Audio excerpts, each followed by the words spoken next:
Hey, Steve. How are you? Glad you're so excited to see me today. Alrighty. Good afternoon, everybody, and happy Monday. Let's get to it, and we'll begin with a few scheduling announcements today. President Trump will be hosting the Canadian Prime Minister Mark Carney tomorrow for a working meeting here at the White House. On Thursday, the president will host his 8th cabinet meeting alongside his incredible team. Also on Thursday afternoon, President Trump will host the president of Finland, Alexander Stubb, for a working meeting here at the White House. The president also wanted me to relay his congratulations to Japan for electing their next prime minister, a highly respected person who also happens to be the first female to hold the position for our great ally. While President Trump continues to negotiate peace deals, meets with world leaders, and celebrates the 250th birthday of our United States Navy, as you saw he and the First Lady do just yesterday, Democrats, unfortunately, are continuing to play political games. And we are now in day 6 of the Democrat federal government shutdown. Millions of American federal workers are under enormous financial stress as a result, wondering how they will pay their bills and take care of their families. If the Democrats do not vote to open the government tonight, federal workers will not receive their next full paycheck. Additionally, the special supplemental nutrition program for women, infants, and children will run out of federal money very soon. This program provides vouchers to buy infant formula, fresh fruits and vegetables, and other healthy foods for low-income families. It can be easily fully funded if Democrats simply vote tonight to reopen the government. Also, our incredible military service members who risk their lives to preserve and defend our country are now working without pay and will miss their next paychecks if this Democrat shutdown does not end tonight. The Republican-backed clean and nonpartisan funding bill fully funds this important food aid program, gets our troops paid, and reopens the government. So all of this begs the question, what is the Democrat ongoing shutdown truly about? The sad truth, we believe, is that the Democrats intentionally shut down the government and are inflicting this pain on American citizens to try and demand free health care for illegal aliens. Of course, this is an indefensible and truly radical policy to be in favor of, let alone to use as the primary reason to shut down the United States government. So the Democrats and their allies are desperately lying about their true motivations. We have to set the record straight with the facts so the American people understand what's really at play here. House Republicans passed a clean and nonpartisan funding bill to keep the government open and ensure our troops and other hardworking Americans are paid. Every single House Democrat except one voted against this clean and nonpartisan funding bill. Senate Republicans have subsequently tried to pass this same clean funding bill 4 separate times, and they will do so again tonight, to fully pass it to be sent to the president's desk for signature. And the president is ready to sign this bill to reopen the government as soon as it is sent to his desk. Yet every single Senate Democrat except 3 have voted against this clean and nonpartisan funding bill.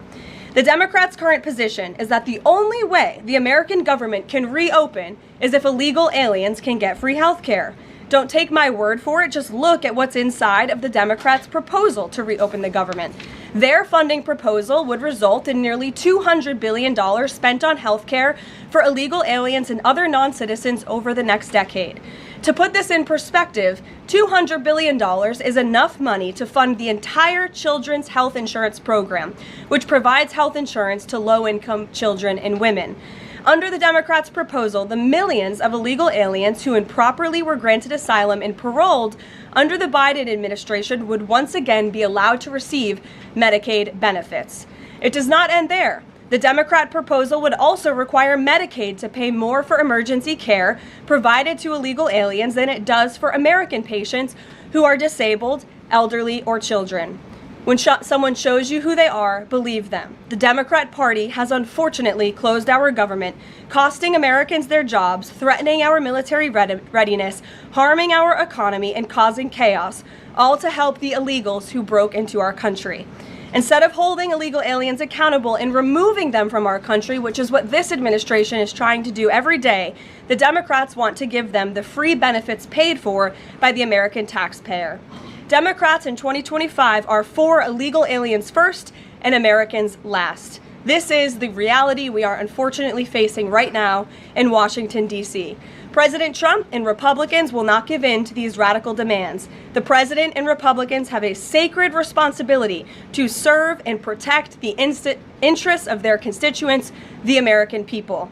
That's why we are backing a clean and nonpartisan funding bill with no strings attached to reopen the government.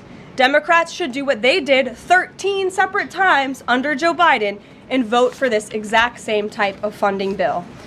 Now the Senate will vote tonight for the 5th time to reopen the government on the 6th day of this shutdown. All we need are an additional 5 Democrat senators to end this madness and vote for the clean funding bill to reopen the government. If you are an American watching at home right now, call your Democrat senators and tell them to do the right thing and end this shutdown. With that, I will take your questions. Here in our new media seat today, we have Elizabeth Mitchell from the Daily Signal. Elizabeth, thanks for being here, and please kick us off.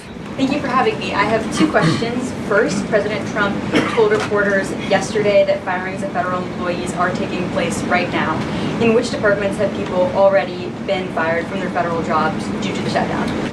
The president was referring to the hundreds of thousands of federal workers who have been furloughed as a result of this federal government shutdown, both here at the White House and across the entire federal government, at agencies across the board. There are federal workers who are staying home. Many of them work in the White House. You know them. Some of them sit just behind me at those desks. They are unable to show up to work right now because the Democrats chose to shut the government down. And so we're already, unfortunately, seeing the consequence of this. And then, of course, the Office of Management and Budget is continuing to work with agencies on who, unfortunately, is going to have to be laid off if this shutdown continues. And Secretary Robert F. Kennedy Jr. said the FDA was required by federal law to approve the new abortion pill last week. Is the administration considering steps to undo this in light of requests from pro-life Congress members and organizations? I think Secretary Kennedy and the Department of Health and Human Services, as I addressed in the briefing last week, were following the law, and we will continue to do so. As I said last week as well, it's not an endorsement of this drug by any means. It's just a law that they were following. Jennifer. We heard you say that you want people to call their Democratic senators. Is the president calling Democratic senators himself? Can you say what he's doing today to resolve the shutdown? Yep, I was just in the Oval Office. He was on the phone with Speaker Johnson. He's also spoken with the Senate Majority Leader, who are in touch with, of course, moderate Democrats and Democrats across the board, who we understand hopefully want to do the right thing by their constituents to reopen the government. So the president is being kept very well apprised of the ongoing shutdown on Capitol Hill. And of course, his position is very clear. There's nothing to negotiate, just reopen the government, and then we can talk about all the important issues facing our country. So he hasn't called specific members of Congress? Not to my knowledge, no. And then on the Affordable Care Act, is he willing to give more, to share more on what he'd like to negotiate on the Affordable Care Act later? Is he willing to say specifically what he would like and when? But look, the president is definitely committed to fixing and improving our healthcare system. You saw it again last week when he had one of the largest pharmaceutical companies in the world coming into the Oval Office and promising to lower drug prices by 200, 300, 100% in many cases for various types of drugs for American patients. That is a huge fix to a broken system that has been ripping off the American people for far too long. So the president's very committed to this. But right now, we need to reopen the federal government, and the president is remaining very firm in that position. Catherine. If the vote fails in the Senate today to reopen the government, would that trigger layoffs? Look, again, we hope that the vote will not fail because this administration wants to reopen the government. We don't want to see people laid off. But unfortunately, if this shutdown continues, layoffs are going to be an unfortunate consequence of that. Is there a timing for when that would happen? Well, look, we'll see how the vote goes tonight. And can you confirm, is the White House floating a proposal to cap Obamacare subsidies by denying them to new enrollees? I have not seen a proposal like that. Emily. Thanks, Caroline. The president said yesterday he was considering a phase 2 approach to Venezuela. Is the president considering U.S. boots on the ground or any kind of support of overthrowing Maduro? I won't get into any specific proposals that are being considered by the president and his national security team, but I think we've been pretty transparent and clear in the administration's view of the illegitimate Maduro regime, and the president has taken very unprecedented, tough action to end the illegal trafficking of illicit drugs into our country from Maduro's illegitimate regime. Caroline. Danny, go ahead. Thanks, Caroline. The French government has collapsed again for the fourth time in a year. And I was just wondering if there's any concern in the White House about the kind of ongoing political crisis there. Any thought about whether the President Trump's good friend, President Macron, should either call elections or even resign over that? Well, I can tell you the White House and the National Security Council are very much aware of this situation, but I think it would be imprudent of me to weigh in on French internal politics from the podium, so I will reserve comment on that. Behind you, yes. What is President Trump's expectations for talks today and I guess this week in Egypt? And is there a new timeline that the president is giving all sides to reach an agreement? Yes, there are technical talks happening right now in Egypt amongst Special Envoy Witkoff and Mr. Kushner, as well as the respective parties from all sides. What we saw take place on Friday, and I have not commented on that from the podium yet, is truly remarkable.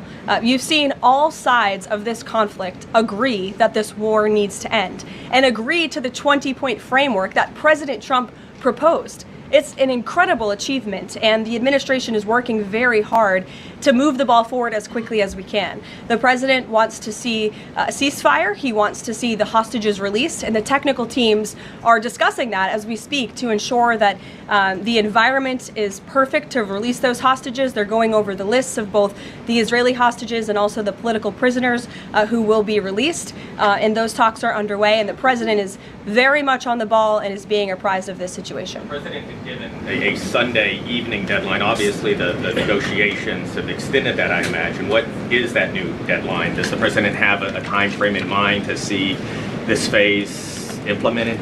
Well, the Sunday evening deadline was to hear back from Hamas on the proposal one way or another. And of course, on Friday, Hamas put out a very clear statement in the president's view that they accept the president's framework, and that's why those technical talks are now underway. But again, we want to move very quickly on this, and the president wants to see the hostages released as soon as possible. Steve. Expect those technical talks to last, Caroline? I don't want to draw a red line up here, Steve. Of course, it's very important, as I just mentioned, that we get this done quickly. That's how the president's team feels, so we can get some momentum, get the hostages out, and then move to the next part of this, which is really ensuring that we can create a lasting and durable peace in Gaza, and ensure that Gaza is a place that no longer threatens the security of Israel or the United States. What do you expect to be on the agenda for the president's meeting with the Prime Minister of Canada tomorrow? I'm sure trade will be a topic of discussion tomorrow, and all of the other issues that are facing both Canada and the United States. I know the president looks forward to having that discussion with Carney in the Oval Office. Caitlin. Thanks, Caroline. I have two questions. On the layoff of federal workers, potentially, the president said yesterday that Democrats will be to blame if federal workers lose their jobs. Historically, though, in past shutdowns, workers have been furloughed, but they have not been laid off en masse. So wouldn't that be the president's call to lay people off? As I've said repeatedly, Caitlin, this conversation about layoffs would not be happening right now if the Democrats did not vote to shut the government down. And as I also said last briefing as well, we are $37 trillion in debt, and the government is not receiving any cash. So someone has to look at the balance sheet and be good stewards of the American taxpayer dollar. And layoffs are an unfortunate consequence of that. First term, for example. Well, as I'm telling you now, this administration is focusing on checking the balance sheet and ensuring we're doing the right thing by the American taxpayer. And again, these conversations about layoffs would not be happening in the White House today if not for the Democrat shutdown. And they have a choice to change that. They have another opportunity tonight to do the right thing to reopen the government. Joey. Judge over the weekend. Sorry, my second question. A federal judge over the weekend that the president had appointed to the bench in his first term in office basically argued that he could not deploy other states' National Guards to Portland. Basically said that it was untethered, his argument, to what is actually happening on the ground. Which local officials in Portland have said that the National Guard is needed there? With all due respect to that judge, I think her opinion is untethered in reality and in the law. The president is using his authority as Commander-in-Chief, U.S. Code 12406, which clearly states that the president has the right to call up the National Guard in cases where he deems it's appropriate. And if you look at what has happened in Portland, Oregon, for more than 100 nights, I was talking to our law enforcement team about it this morning, for more than 100 days, night after night after night, the ICE facility has been really under siege by these anarchists outside. They have been disrespecting law enforcement. They've been inciting violence. We saw, again, a guillotine rolled out in front of this federal building. And so the president wants to ensure that our federal buildings and our assets are protected.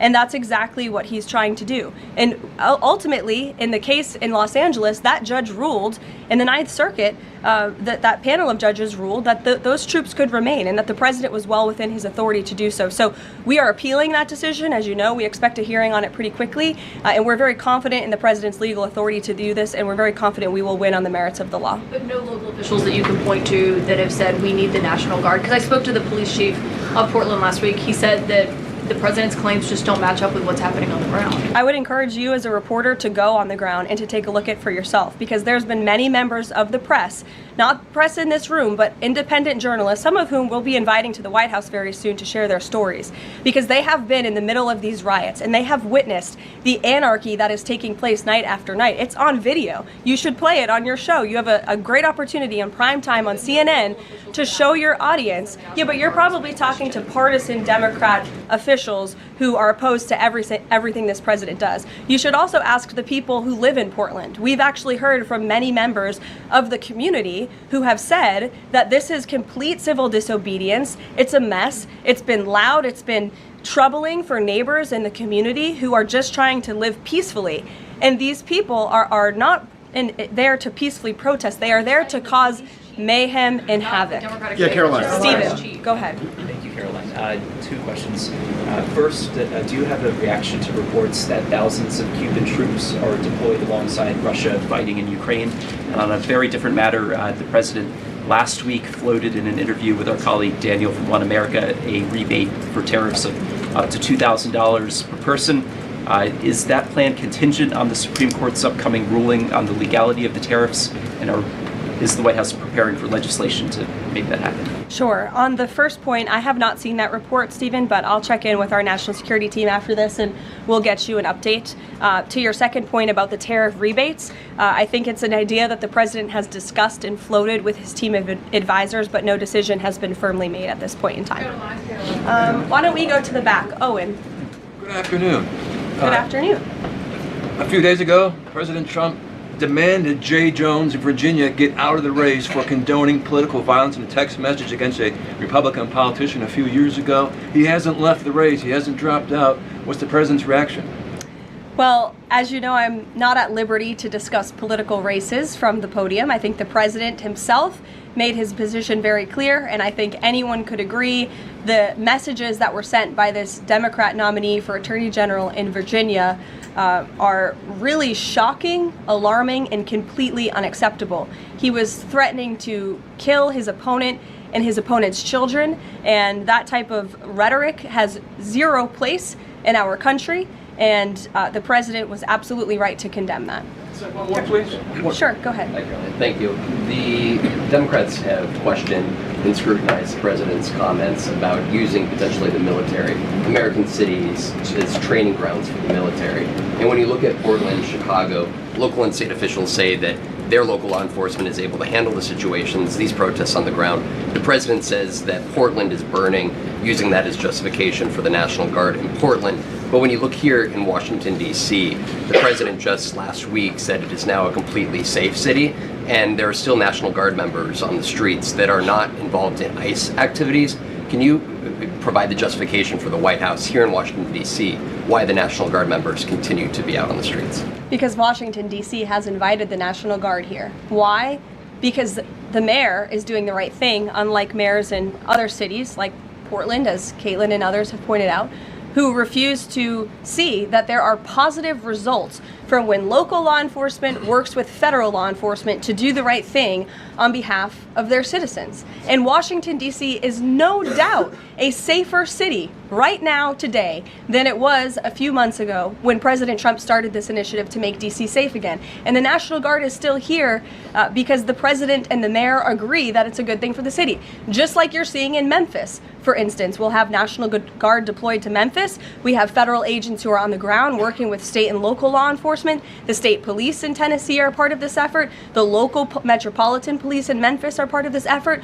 State and local law enforcement and federal law enforcement should be working together. And it's a shame that we see in some cities across the country that their mayors are just simply refusing to cooperate because they don't like Donald Trump. And that's what this boils down to. And I don't think any American would disagree that Chicago needs more law enforcement reinforcements, that they need more resources.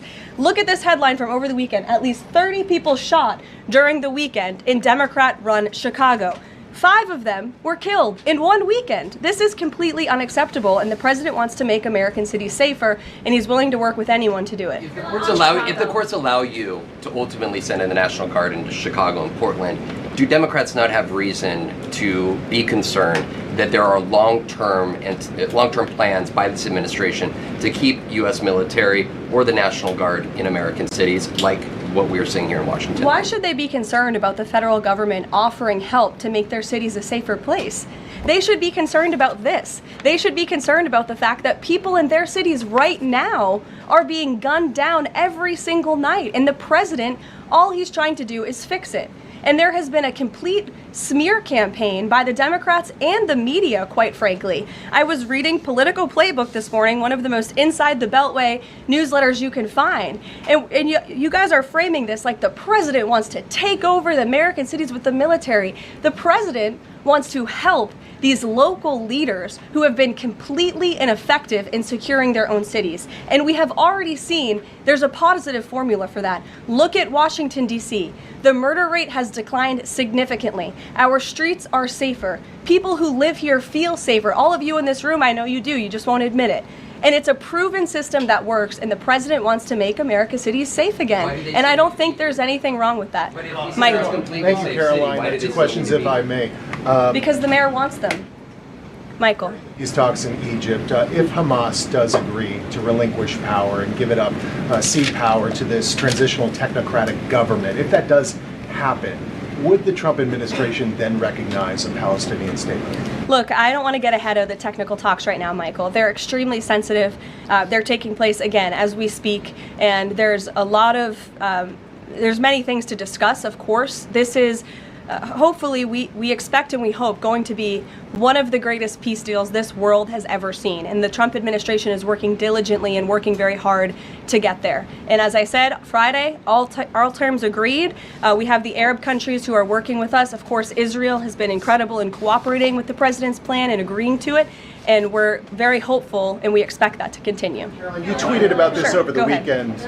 Thank you. I was going to you in the blue shirt and tie. Thank you, Caroline. You're welcome. The Daily Mail. Today, the Supreme Court declined to hear Ghislaine Maxwell's appeal. Will Trump rule out granting her clemency? Is that something the White House is considering? It's not something I've heard discussed, and we don't comment on clemency requests that may or may not have been made, but I'm certainly not tracking that one at this point in time. Caroline. Jordan, go ahead. Thank you, Caroline. So we're talking about these radical groups in Portland and Chicago. I know the president has spoken about potentially going after George Soros with RICO charges and for funding all of this violence. Has there been any update on that? And also, is the administration looking into the other nonprofits, maybe taking away their 501c3 status for funding this violence? And then I have one more question. Sure. The financial backing of these groups, particularly Antifa, is certainly something the administration is looking into aggressively. And the federal government has never really been mobilized or tasked with doing that. So we're kind of kickstarting that into gear. The FBI is working on it alongside the White House's Homeland Security Task Force. We have our intelligence community looking into this as well. And even the Secretary of Treasury is involved with these matters since they are financial in nature. And we will continue to get to the bottom of who is funding these organizations in this organized anarchy against our country and our government. It's a question the American people have been begging the answer for many years, and we're committed to uncovering it. And when we do, I'm sure you'll be one of the first people to know. Separately, Caroline. Thank you. So Gaza, under the president's plan, is going to be governed by a transitional governance of a technocratic, apolitical Palestinian committee made up of qualified Palestinians and international experts. Now, given how radicalized the Palestinian population is in Gaza and in the West Bank, Can you offer some insight or guidance into who are some of these Palestinians that are going to be considered for leadership roles in Gaza, and where you're going to be finding them? And do you have any names? We're not quite there yet, Jonathan. The president believes peace is possible in Gaza, and that's why he presented this detailed and comprehensive plan. The first step of that is securing a ceasefire and releasing the hostages, and then those conversations about ensuring a durable and lasting peace can continue. But what do you need to have peace in a region like Gaza that's been war-torn for far too long? You need security guarantees, and you need good governance. And so those will be two of the priorities that this administration is focused on. If I may, the president has said he wants the government to reopen this week in a deal. What's going to happen by the end of the week if there's no deal? What's the White House prepared to do? With no deal with what? To reopen the government. Look, as I said, unfortunately, there's going to be a lot of pain inflicted. There already is on the American public, on our troops who are not being paid, again, on women and young children who depend on critical food assistance. We hate to see this. And in fact, the Office of Management and Budget is trying to do everything they can to find funds to get out the door for these vulnerable populations in our country. Again, we shouldn't be having to do that. The Democrats have a chance to change course tonight. I believe the vote's taking place at 6:30, and we urge Democrat senators to vote to reopen the government and to do the right thing. Thanks, guys.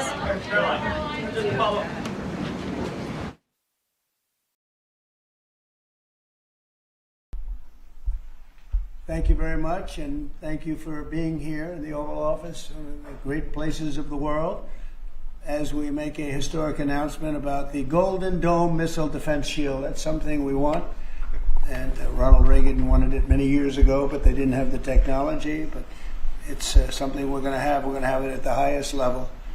I want to thank Secretary Hegseth, who's been fantastic, and Secretary Rubio, and Space Force Vice Chief of Space Operations, General Mike Gutlein. I also want to recognize Senators Dan Sullivan, Kevin Cramer, and Jim Banks, fantastic senators, great talents, great political talents, and people that love our country. In the campaign, I promised the American people that I would build a cutting-edge missile defense shield to protect our homeland from the threat of foreign missile attack. And that's what we're doing. Today, I'm pleased to announce that we have officially selected an architecture for this state-of-the-art system that will deploy next-generation technologies across the land, sea, and space, including space-based sensors and interceptors. And Canada has called us, and they want to be a part of it. So we'll be talking to them. They want to have protection also. So as usual, we help Canada do the best we can. This design for the Golden Dome will integrate with our existing defense capabilities and should be fully operational before the end of my term. So we'll have it done in about 3 years. Once fully constructed, the Golden Dome will be capable of intercepting missiles even if they are launched from other sides of the world, and even if they are launched from space. And we will have the best system ever built. As you know, we helped Israel with theirs, and it was very successful, and now we have technology that's even far advanced from that, but including hypersonic missiles, ballistic missiles, and advanced cruise missiles. All of them will be knocked out of the air. We will truly be completing the job that President Reagan started 40 years ago, forever ending the missile threat to the American homeland, and the success rate is very close to 100%, which is incredible when you think of it. You're shooting bullets out of the air. I'm also pleased to report that the One Big Beautiful Bill will include $25 billion for the Golden Dome to help construction get underway. That's the initial sort of a down deposit. And we have probably, you're talking about, General, we're talking about $175 billion total cost of this when it's completed. This afternoon, I'm also announcing that I will appoint, very importantly, General Gutlein to lead the ambitious new effort as the direct reporting program manager for the Golden Dome. A very talented man, and I'm very honored to have been the one that helped or really created Space Force. Space Force has turned out to be a tremendous success. We were third in space, and now we're number one in space by a lot. It's not even close. And Mike is a 4-star Space Force general, the recipient of the Defense Distinguished